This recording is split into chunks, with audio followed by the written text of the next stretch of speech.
Welcome to another episode of Your First 1,000 Clients. I'm your host, Mitch Russo, and I am in business and work with clients every day. Together, we create businesses that serve others as our highest priority. I am glad you are here, and that means you are ready to grow. The value of anything in this world is partially subjective, partially practical. Gold has intrinsic value, but mostly its value is subjective. It has been used as currency for thousands of years with little practical application. Silver, on the other hand, has a very practical application in many aspects of product manufacturing, healthcare, and aesthetics. But there's one type of silver that's the most valuable of all, and you are about to discover a silver more valuable than any metal or substance because of its influence on the outcome of your life. My guest today is a respected business consultant sought by Fortune 500 companies and happens to be a world-class hypnotist performing on major stages in Las Vegas. He's been a guest on Howard Stern's show, David Letterman's show, and happens to have changed the lives of hundreds of thousands of people. I'm about to introduce the most valuable silver you will ever know. Welcome, Marshall Sylver, to the show. Hey, Mitch, that is without a doubt, in 33 years of teaching people and 49 years of being on stage, the very best introduction I have ever received. Thank you. My pleasure. I love taking the time to get to know my guests and crafting this little story that sort of warms my listeners up to exactly what we're going to do today, because we have a big plan today, Marshall. Marshall, today we're going to change some lives. You ready for that? I am ready for that. Awesome. Again, as listeners to the show know, I love to start out by going back to the beginning because we all start from the same place. So, Marshall, give us an idea of how you got started.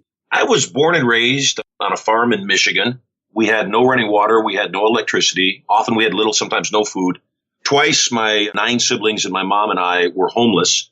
One time we lived out of a motel room that the people were kind enough to give us for the 30 days. The second time, we lived out of a station wagon. The second home I lived in a cold Michigan winter, the local community came together and they realized we were going to die in the car. And so they renovated an old chicken coop. And at 7 years old, I moved into the chicken coop house. It had running water. It had electricity. Other than clucking from time to time when I get happy, no adverse side effects. I got to interrupt, but I got to ask you the question. Do you love eggs? You know, I do. I love eggs. I love chicken. I've had pet chickens actually through the course of my lifetime as pets. These days, my life is very, very different based on the things we're going to talk about on your show, actually. Right now, I am at my vacation home, which is right on the ocean in Southern California. I am looking out my window, watching the waves crash on the edge of my property. My main residence is in Las Vegas. It's 17,000 square feet. We call it Prosperity Palace. It's been a long, amazing run. I'm very grateful. And here we are. Absolutely. Now, Marshall, I have to ask you, because a lot of what you have today seems unreal to most people, but you went from the chicken coop very quickly in your story to your beachfront property. Give us a little bit of what happened in between. Where was the switch that flipped that made all the difference for you? I am, at my core, a hypnotist. And through the course of the last 33 years, I've realized that ultimately everything is hypnosis, that ultimately everything is what we perceive it to be. So back in my teens, I always worked very hard. I would hold down 2 or 3 jobs. And I was at my high school. The high school had brought a stage hypnotist in to do a performance. And he came in, he did the show because I was a magician as a young kid. I liked getting on stage. And so I volunteered for the show, got up on stage.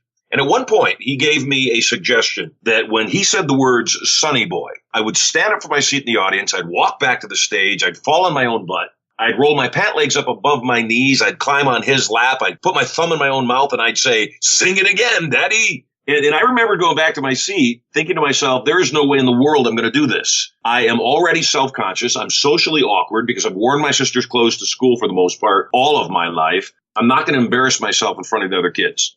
And yet I go back to my seat in the audience, and I felt almost like a magnet was pulling me back to the stage. He says the words "Sonny Boy." I stand up from my seat. I walk back to the stage. I fall on my butt, roll up my pant legs, climb on his lap, put my thumb in my own mouth, and I say, "Sing it again, Daddy." And it was one of those profound turning points for me, because I went home that night and I thought to myself, was I actually hypnotized, or was I just doing what he told me to do? And I thought about it. I thought, well, what if he told you to be confident? And just because he had told me to be confident, I became confident. What if he had told me to get off drugs? Because at the time I was a drug addict. I thought, what if he told me to go out and be a multimillionaire? And in that moment, I realized that if he had told me that and I believed it to be true and I went out and took those fearless actions, that's the result I would have produced. I also realized in that moment, if that was hypnosis, which it was, then this could be one of the most powerful forces on the planet. It took me a little while. I was 16 then. I hypnotized my first subjects at 17. I hypnotized 3 people in a row, actually. The first was a girl that wouldn't have anything to do with me. And then after I hypnotized her, she wouldn't leave me alone. The other 2 subjects were just incidental people. And then what happened, though, is my 4th, 5th, and 6th subject that I went to hypnotize, they didn't respond. And so even though I had had success with 3 subjects, the next 3 didn't respond, and I just let it go. I just said, you know what, maybe I lost my power. Didn't fully understand what it was all about. Fast forward, I'm 21 to 23 years old. I go through 8 jobs and 8 apartments in 2 years. Because I was really just searching for who I was. I was searching for my legacy. I was searching for what would likely be my profession for a lifetime. I was doing some DJ work for a mobile DJ company, and we would do wedding receptions. We worked on the military base, and I was making $250 for 4 hours of my time, which was decent money. Also doing something that I liked. And there was another guy that worked with me, and suddenly he disappeared. And then one time I was doing a military base show, and I saw him, and I saw a poster of him. Turns out he had become a stage hypnotist. And I asked him, I said, how's that working out? He said, it's working out great. I was making $250 for 4 hours. Now I make $2,500 for 1 hour. I asked him where he studied. He told me where he studied. And I tracked down the guy, went to his seminar, and at 23 years old, invested every dime I had, $3,000 that I'd been saving for dependable transportation, invested it in the course. It was a 5-day, 10-hour-a-day course. And within half a day of watching this master, the best in the world at what he did, I realized that I knew what he was doing. I then learned I knew that I knew. And as they say, the rest is history. That $3,000 investment I made 33 years ago has come back as over $250 million at this point of my career. And as we're launching some very large projects, it will come back as over $1 billion in revenue to me. Yeah, that's pretty amazing. I want to address the issue of hypnosis itself. Let's clear this up right up front. When you talked about clucking like a chicken, or when you talk about a hypnotist making you do something, would you agree that the art of hypnosis is to get somebody to do something that either they don't want to do or don't think they can do? What is your feeling about definition of hypnosis in that regard? You said something, and again, I'm a semanticist, so the exact words that people use say a lot. And you said, get people to do something they don't want to do. Certainly, hypnosis is influence. And sometimes we don't even know what's in our best interest until after we've done it. In fact, sometimes people believe something is completely against their best interest, like buying something, for example. And later on, come to find out it was the smartest and best thing they could have done. So yes, my job is to assist people in making changes to their subconscious programming so that they believe in a different reality and act accordingly. If I were to program you to think the thoughts of a millionaire, to hold the belief that a millionaire holds regarding money or about life, you would then see the world through those eyes and you would approach it in that way and you would produce a similar result. There's no way around that. So it's a shortcut in a sense, because the old saying, act as if and then you will, is still requiring someone to get the courage to act as if. What you're saying is using hypnosis, you influence the direction of a person's actions in a positive way. Well, at least we hope you influence them in a positive way. Absolutely. And yes, what you just said is completely true. My job is to not teach a person. My job is to help them become a new person. So rather than being a pauper trying to be a millionaire, to help the person recognize they are indeed, with absolute certainty, a millionaire, even if the money has not yet been deposited in their bank account. That makes a lot of sense. Now, you also said something about going and attending a course about learning how to hypnotize others. What did you do to hypnotize yourself? How did that take place? Ultimately, all hypnosis is self-hypnosis. Just the same as all learning is self-learning. You can have a brilliant teacher, and if the student is unwilling to learn, they never will learn. If they just resist the learning process, they won't learn. Hypnosis is the same way. Ultimately, every single person is in 100% control of their thoughts and emotions. Even if the thought or emotion was to give control to somebody else, that's the individual's choice.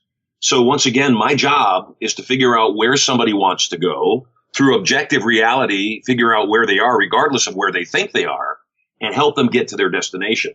So you said that people are responsible 100% for their thoughts and their emotions. Well, it doesn't look that way when we look around the world today and we see our jails filled with people who, of course, were all innocent. If you ask them, they'll tell you that. How does that actually translate from the idea of being 100% in control of your thoughts and emotions to actually doing something different that may be a risk for you in a positive way to advance yourself? How does that happen? While we are 100% in control of our thoughts and emotions, we are not 100% in control of our environment or our world. You mentioned the people in prison. Yes, some of them are actually innocent and are there wrongfully. Many that claim to be innocent, of course, are not. And the challenge, the one that we're dealing with right now in the world in a huge way, is a world filled with people that are not willing to be responsible, that they're always the victim. They scream and they march for questionable causes, and all the while unwilling to be 100% responsible for their own situation. So the first thing that we've got to do to create our life on purpose is we've got to be willing to take full responsibility for our current circumstance. I was married twice before I met my one true wife, and I met her actually in your neck of the woods. I met her in Boston, Massachusetts, at a seminar that had over 1,000 people. And I had been married twice before. My first marriage was when I was very young, and we ended up being friends after we divorced. We just realized we weren't right for each other. My second marriage, I was married for 11 months, and the divorce took 4.5 years because my ex-wife was a very selfish human being. She was being paid spousal support by me, so she was making thousands of dollars on a monthly basis for doing nothing. I was paying her attorney's fees. I was paying my attorney's fees. And unbeknownst to me, she was dating the judge. So the divorce took 4.5 years. Here's the thing, though. Even though it was very unpleasant, cost me millions of dollars, I married the girl. And so nothing can take away my responsibility. I wouldn't have been in that circumstance if I hadn't asked her to marry me and then followed through and finished the marriage. And there were all sorts of signs that it wasn't the right thing to do. Yet I'm the one that did that action. If I could go back, would I change things? Probably not, actually. Because now I am married to the most amazing human being. I know that at least part of me had to go through the previous experience to acknowledge what I have. And therefore, I treat the woman that is my one true wife, the woman that I'm married to, Erica, I treat her in a way that the old Marshall never could have.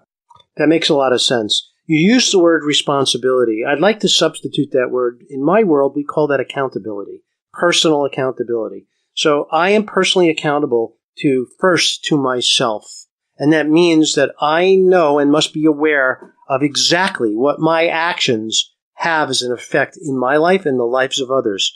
Tell me what you think about how people today can maybe change their lives and, in fact, grow their business much faster than they're currently doing it. I have an expression that I use. If your phone isn't ringing, pick it up. If you're not getting reactive business, get proactive business. Ask yourself the question in any given moment, what is powerful, productive, and positive and leads me toward what I want? Do that action now. And that some is better than none. You may not be able to conquer the whole thing at one time, yet there is something, even a small action that you could do right now that will move you closer to where you want to go. I was consulting with a client of mine who's going through some challenging times. They are stressed, and they told me that at times they're depressed. And I said, when you find yourselves in those moments, do something that you know you can do successfully, even if it means organizing your sock drawer, even if it means clearing your desk, even if it means taking the trash to the curb. Do one thing that you know you can do well, that nobody can interfere, and then do another one, and then do another one. And then pretty soon you'll realize you're not in hell anymore. And yes, the distinction of the semantics between responsibility and accountability, my experience, there is no right or wrong. There's consequence. I didn't have kids, thank you, God, with my first two wives. I have 3 beautiful babies now, one about to turn 7, one that's 5, and one that's 3. And when I met my wife, I was instantly smitten with her. After we started dating, she asked, do you think you'll ever want to be married again? And I said, absolutely not. I have no reason for that. She said, okay, didn't get angry, didn't say, okay, next, that's what I want. She just stayed joyful. And I remember a couple of weeks after that, we were at an event, somebody else's event that I was speaking at. And the speaker said, I've never seen you so happy, Marshall. I've never seen you so much in love. And I said, I've never been this happy or this much in love. He said, when are you guys getting married? I said, none of your business. My bride put her hand on my shoulder and she said, whether Marshall and I are ever legally married or not, we will be together for a lifetime. And it was her uttering those words that I looked over at her and I realized it wasn't marriage that I was opposed to. It was divorce. And so what happens is there are aha moments, I call them turning points, where we get it. We understand the reason that we were dragging our feet or the reason we weren't succeeding at something. I've made a lot of money and I live an amazing lifestyle that I am extremely grateful for. There are many people that do things similar to what I do that have not created that kind of financial paradigm or financial reality. And it's not that it's not possible. It's that they look at the world in a different way. You know, as a performer, I love being on stage. I've been on stage since I was 7 years old. I have headlined, as you mentioned in your so eloquent introduction, on the main stage of most major casinos in Las Vegas. My last run was at a place called Planet Hollywood on the main stage of the theater there, 1,500 seat, gorgeous showroom. I had gone away for 10 years, had been doing some other endeavors, decided that I wanted to basically retire in Vegas with my show there, my big production show, where I appear on stage in a full-size helicopter and I hypnotize people to walk on broken glass or make their bodies human staircase while I walk up them with their necks and their ankles on supports. Before the show opened, I started interacting with some of the mid-level management people. And again, I don't judge people based on how much they earn. I judge people based on how they treat other people, including myself. And I was reminded very quickly the reason I wasn't there for 10 years. And the show opened up. And 2 weeks into the run, my mother died. And at the end of the month, I had done something in that showroom that had never been done since the showroom was built. We had turn-away business. We were sold out. The idea was that I was going to be there on an indefinite run. And at the end of the month, the landlord, who sublets from Caesars, came to me and said, we were at dinner, and he said, wow, you did something we haven't been able to do in 10 years. You sold the showroom out. I said, thank you. He said, we're so glad to have you here. We're going to have to bump your rent a little bit. And I said, really? To what? And he said, double. And I said, okay. He said, and then we'll also have to get 6 months in advance. That was definitely not in the agreement. And my own experience has been that when you encounter painful resistance, too much painful resistance, too much ignorant resistance, when there's resistance for no reason, then it's nature's way. It's God's way of telling you maybe you're not where you're supposed to be. And the reverse is also true. When things align in such spectacular ways, it has to be a gift. Then it's also something that even if you get minor resistance, you say, no, keep pressing. We're in the right place at the right time. Part of the responsibility is the thing you described, sensory acuity. Not only recognizing what's going on in your world, also recognizing the impact that you're having. And when you're on the right path, doors fly open. When you're on a path that maybe you thought was the right path, yet wasn't the right path, you'll find doors shutting down. So it's important to practice perfection. Believing that finding your life less than perfect is a waste of time. It is what it is. It is your life. Let it unfold. I love the way you said that, Marshall. And I want to go back to one of the things you said. You were talking about other people who do what you do, and you said it's because of the way you look at your life. So the question is, how can we change the way we look at our lives to bring more of what we want, more prosperity, more love, more freedom, into our own world today? First and foremost, money cures most things. You show me somebody that's wealthy, self-made wealth at least, I'll show you somebody that probably has a good relationship to money. They think money is a good thing. They believe that money can take care of good things. They like to sell things. I teach in one of my seminars a concept called velocity. Velocity pertains to economics, is the speed at which money changes hands. Well, let's imagine that I'm in Vegas. It's late. My family's at the beach house, and I realize that I'd like to go be with my family. It's too late to call my pilot. I don't want to put him on the spot like that, so I'm just going to drive. It's a nice drive. I figure I'll meditate for the 4 hours it takes me to get from my home in Vegas to Carlsbad. Get on the road. It's Electric Daisy Carnival weekend, which is a big dance thing, 125,000 people there, many of them from Southern California. And so it's bumper to bumper traffic. And a drive that should take me 4 hours, I'm 6 hours into the drive, and I'm only 3/4 of the way there. So I think, geez, I need to stop. I either need to get a room or I need to get some coffee. I need to get something, though. I'm not going to make the rest of the drive. And so I pull over at this little flea bite town. And the town, I've never stopped at before because there's nothing there. There is a motel, which is actually an hotel because the letter M is broken on the sign. So there's an hotel there. There's a bar and grill there. There is a grocery store and there's a gas station auto shop. That's all. There's nothing else there. So I pull into the hotel. And I go up to the counter, and there's no cars in the parking lot, which lets me know there's nobody there. And the owner of the motel is behind the counter. And I say, how much to stay in your motel? And he said, it's $100 a night. And I look at him, and I say, $100 a night? Oh, how can you do that? He said, we're the only game in town. And he sounds remarkably like Jack Nicholson from The Shining. So I'm a little bit concerned. I said, tell you what, I pull a $100 bill out of my pocket. I put it on the counter. I said, let me check out the room. If it's suitable, I'll stay. You keep the money. If it's not, I'm just going to come back, get my money, get a cup of coffee, and be on my way. He says, sure. I no sooner get out of eyeshot. And he grabs the money, races across the street to the bar, and says to the owner of the bar, hey, Mac, this should take care of my tab in full. The owner of the bar takes the money, hands it to the guy seated across the bar, drinking at his bar, says, hey, Billy, this is for the groceries I bought at your grocery store. Billy takes the money, hands it to his drinking partner, Rod. He says, hey, Rod, this is for the repairs you did on my car. Rod winks at the woman at the end of the bar, hands her the money. He says, you know what this is for. She grabs the $100 bill, runs across the street, back to the motel, puts the money on the counter and says to her husband, hey, honey, here's the money I borrowed from you, paid in full. I decide I'm not going to stay. I come back out to the foyer, to the lobby, grab my money, and I'm on my way. The question I have for you and all your listeners, Mitch, is were all those tabs, all those debts paid in full? They absolutely were. They were paid in full. If I keep that $100 bill in my pocket, it has a velocity of 1. The second I put it on the counter and all the hands that it traded, it became a velocity of 6. The challenge most people have, the reason most people don't have what they want is they are unwilling to do 2 things. They are unwilling to buy, first and foremost. And more importantly, those that are afraid to buy are always resistant to sell. Because they don't buy and because they don't sell, their own personal velocity or economy is diminished. People that make money spend money. It's the bottom line law of economics.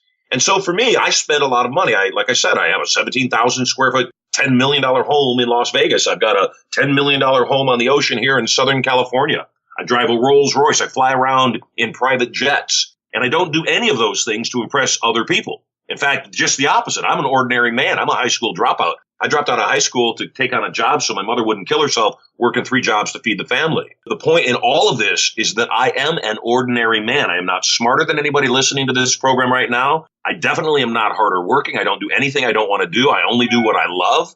I am not more creative. I'm not better. Look, let's not go that far. I'm not more humble. That's for sure.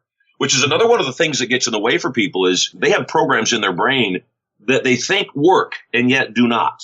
One of those programs is don't show off in front of the other kids. Don't try to pretend you're better than they are. Well, what if you are? What if you had that programming growing up because your parents wanted you to fit in? And so you spent a lifetime putting a bushel over your light. And rather than just living at your fullest and being all that you can be, you taper it down because you don't want other people to feel bad about themselves. There's a book by a phenomenal writer. She wrote Atlas Shrugged and The Fountainhead named Ayn Rand. And Ayn Rand wrote a book that not many people know about. It's called The Virtues of Selfishness. And it's a short book. It's a short read. I actually read it the last time I was flying back from China. The book can be summed up in the warning they give you on a commercial flight. In the event of a loss of cabin pressure, oxygen masks will drop down from the ceiling. Please place yours on first, then assist the person beside you. And the reason you've got to do that, if you don't put the oxygen mask on yourself first, you'll pass out. And you won't be able to help the person beside you. You'll be useless. Both of you will be useless. So by putting that mask on first, what it allows you to do is then take care of yourself so that you can take care of other people. So I think that's another one of the things that gets in the way for people is they aren't selfish enough. And then the ones that are selfish are overly selfish. So you've got a society where the people that left town in Atlas Shrugged just throw their hands up and say, look, I'm willing to help you. I'm not willing to support you. You've got to learn to take care of yourself and be responsible. And so you couple that with the mindset, Mitch, of people not willing to sell, and not selling something that you believe in is doing damage to people you care about. If you believe in what you're selling, you have a moral and ethical obligation to sell it. I completely agree with you, and I love the way you say it, too. I love the way that you say those afraid to buy are afraid to sell. I think connecting those 2 things together for many will be the first time they've heard that. It is absolutely true. And the reason that is, and I just want to interject, is that every single thought we hold creates a physical response in our body. So if someone holds the subconscious belief of don't sell me anything, when they go to sell, because they hold that thought, they will telegraph that when they go to sell and they will not be successful. You know, we talked before about hypnosis, and then you mentioned the term internal programming. So, Marshall, how do we fix our internal programming, and is hypnosis one of the ways we can use? I have been involved in hypnosis, as I mentioned, since I was 16 years old. And I turned 56 this year. So that's 40 years of understanding and being involved in the process. I've had a phenomenal life. I'm very grateful. In fact, when I met my wife, that was the last piece that was missing from my life, was just a really exceptional human being to share my time with. And when we had our first baby, Sterling Silver, my first son, he was born via hypnosis. Some people would say he was conceived via hypnosis, and I wouldn't really argue with that. But he was born via hypnosis at my home in Las Vegas, Prosperity Palace, in the bathtub with no drugs, no doctors, no pain. When I caught Sterling in my hands and I cut his umbilical cord, I made a decision in that moment that I would be retired forever, that I'd spend the rest of my life flying around with my beautiful bride and my son, and that we would just see the world, and I would spend all of my waking hours with them. And then my son Maximus was born in the bathtub via hypnosis, no drugs, no doctors, no pain. I caught him in my hands and said, I am so glad that I've been blessed in the way that I've been blessed, so that I can stay retired and spend all my time with my family. And then my daughter Prosperity was born, and I caught her in my hands and cut her umbilical cord. And as I was looking into her eyes, it occurred to me that little girls are very expensive. I probably should get back to work. And I decided that I was going to go back to work. And it wasn't that thought. It was actually, I was inspired. There was something when she was born, when Prosperity arrived, I said, I'm not done yet. And I don't know what I want to do, because there's a Buddhist curse that in my early 20s, I couldn't wrap my head around how it could be a curse. And the curse is, may all of your greatest desires be instantaneously fulfilled.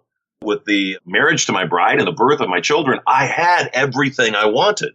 I couldn't even imagine wanting anymore. I drive a Rolls-Royce Phantom. I have more cars than I have garage space. Like I said, I have 2 homes, so there's always a home that there's nobody there. I have more than what I need or wanted. And so I thought, gosh, what could you possibly want that would motivate you? And we have a program. It's called Turning Point. And one of the initial things the program is designed to do is to turn up people's wantingness. And I thought, well, it's not really for me that I would want something. So I said, what would you want for others? And I said, well, first and foremost, I'd like to give Erica a $1 billion check. I want her, even after I'm long gone or able to provide for her, I want her and the kiddos protected in a way that is unmistakable. I want my daughter to never be impressed by what your son owns. And so I said, that certainly could inspire me, not for me, for her. The second thing I thought was, if I come out of retirement, it's got to be a legacy project. It's got to be something that, in fact, after 5 years doesn't need me. It can run on its own. And so I realized that there is a space that is beyond programming. There is a space beyond belief. And what that space is certainty. Certainty is the absence of all doubt. Certainty is a knowledge that it is done, whatever it is, whether it's a certain marriage or you are a certain millionaire, or you live a certain life or have a certain family. That place of coming from certainty makes people respond differently. They don't slow down. They don't come from a place of fear. They come from a place of love. When you are certain that your success is a given, then you just continue to follow through. And so I'm launching 2 companies. I'm launching a company called Certainty Incorporated, which is a for-profit that utilizes the technology and the curriculum that I've developed over 30 years. And we're also launching Certainty Institute. Certainty Institute is a 501c3, a nonprofit, whose purpose is twofold. Number one, to lift up homeless people that want to be lifted up.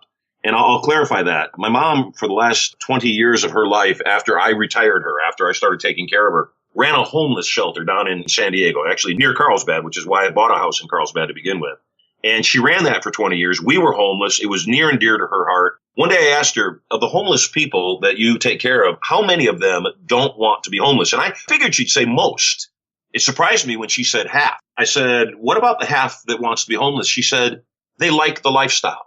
They like it. They get by. They don't have to work any more than they do. They get handouts and they like it. I said, tell me about the other half. She said, the other half are homeless because something happened. Maybe they fell into addiction. Maybe they got divorced and spiraled. Maybe they were fired from their job and couldn't get another job. She said they want their self-esteem back. They want their confidence back. And so Certainty Institute, that's one group of people that we want to serve, are people that want that hand up by providing free educational courses, by providing programs that would allow them to get back on their feet, to gain their confidence, to pay it forward, to become a responsible, contributing member of society.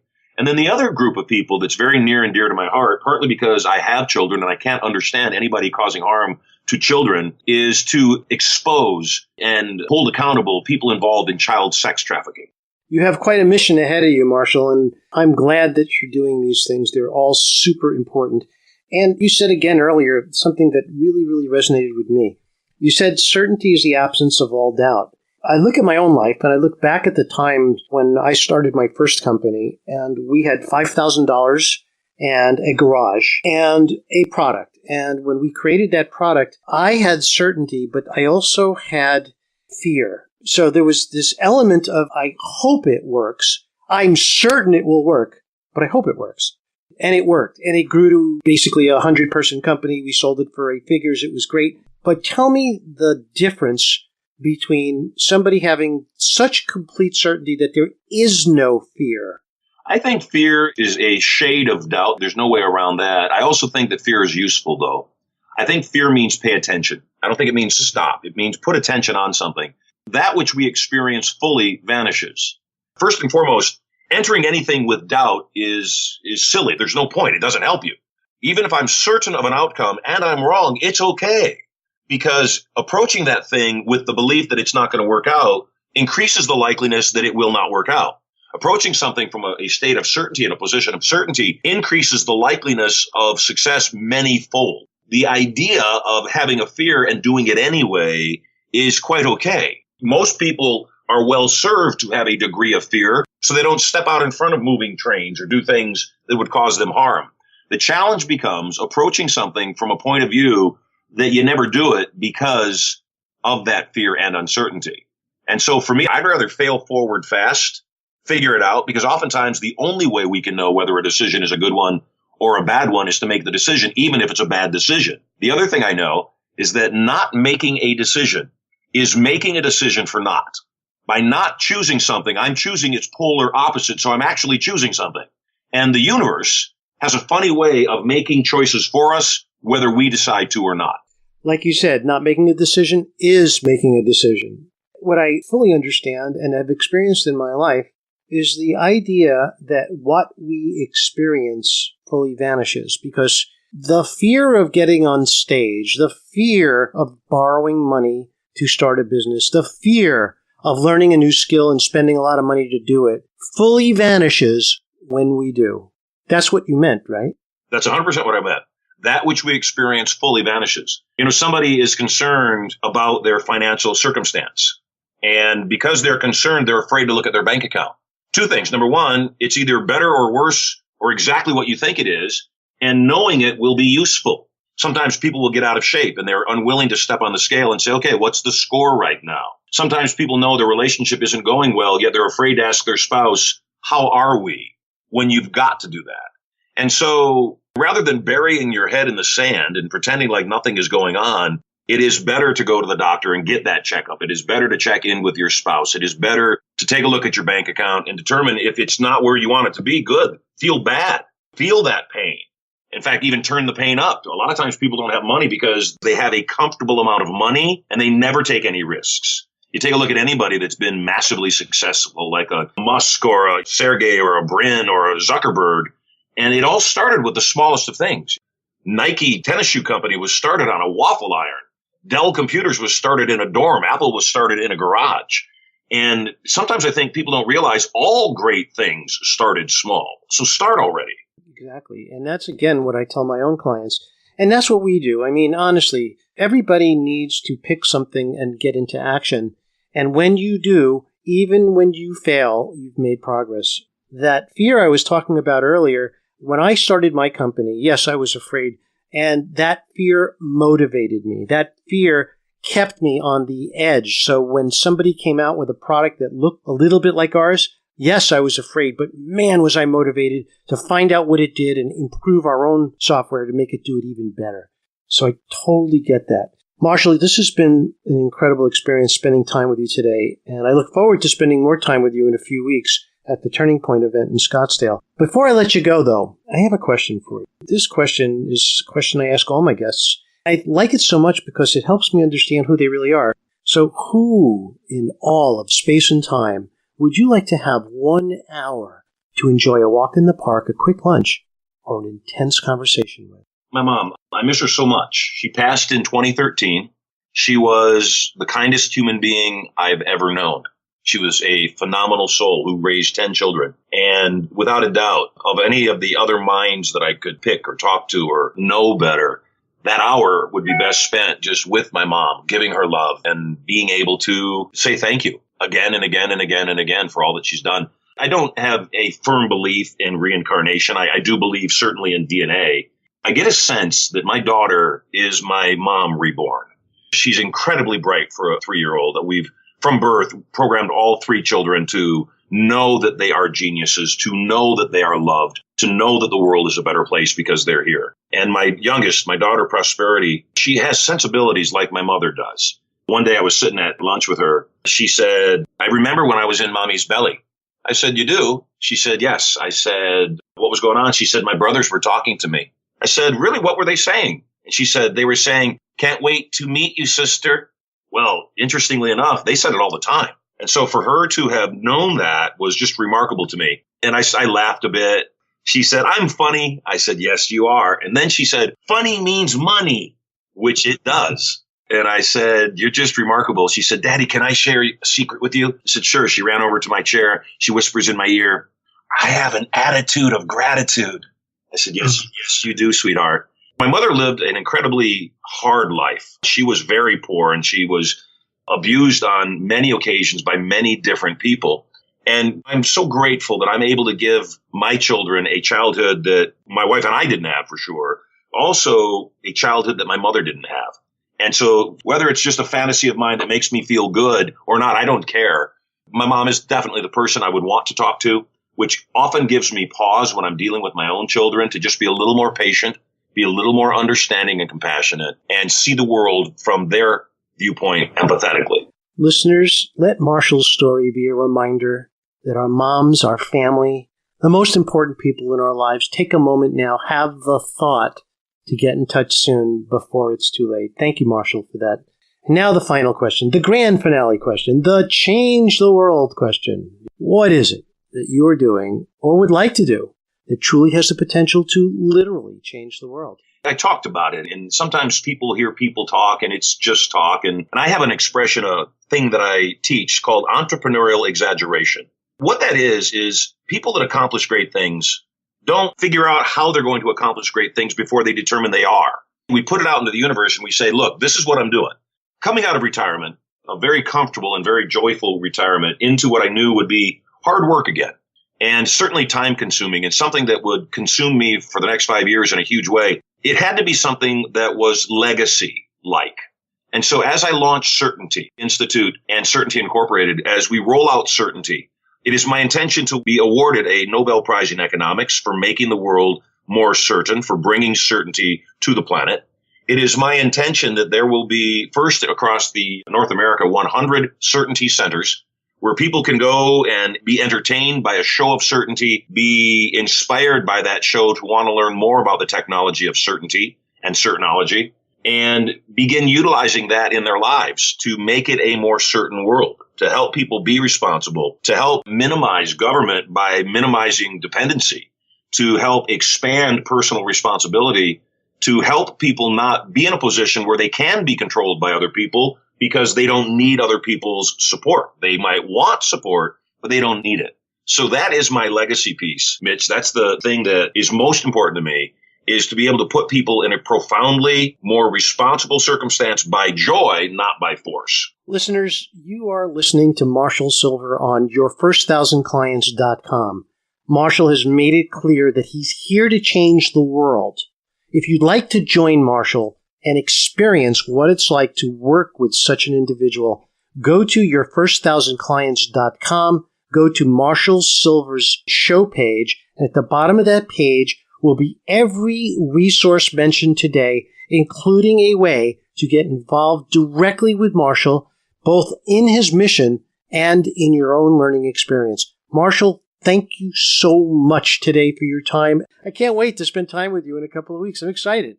I'm very excited to have you at Turning Point as well. It's going to be amazing. And for everybody listening to this program right now, I want you to know that there is a way for you to win at the game that you're playing. It's just different than how you've been doing it. And in order for things to change, you must change. I love that. Thank you, Marshall. We'll talk again soon. Awesome. Thank you, Mitch. If you've ever struggled with completing training programs you purchased, finishing courses, or with your own business goals, you're going to love what I'm about to share with you. I have built a system where you can find your perfect accountability partner, just like Match.com, but for entrepreneurs. In fact, it not only matches you, but guides you through live accountability sessions with carefully crafted questions, which you select for yourself. And it includes exclusive membership in a private Facebook group that holds weekly masterclasses to help you grow. For listeners of my show, I want you to experience it for free. All you have to do is go to resultsbreakthrough.com and enter your event code, WINNER, WINNER, all caps, and you will get unlimited access free for 30 days. If you love it, then continue at a very low cost. So go ahead and try it for yourself and see why every great teacher from Zig Ziglar, Brian Tracy, Tony Robbins, and Daniel Pink have all recommended getting an accountability partner. Try it now for free. You've been listening to Your First 1,000 Clients with your host, Mitch Russo. Go to www.yourfirst1000clients.com for a free guide on how to get 1,000 of your own clients. And if you like this episode, please go to iTunes and subscribe, rate, and review.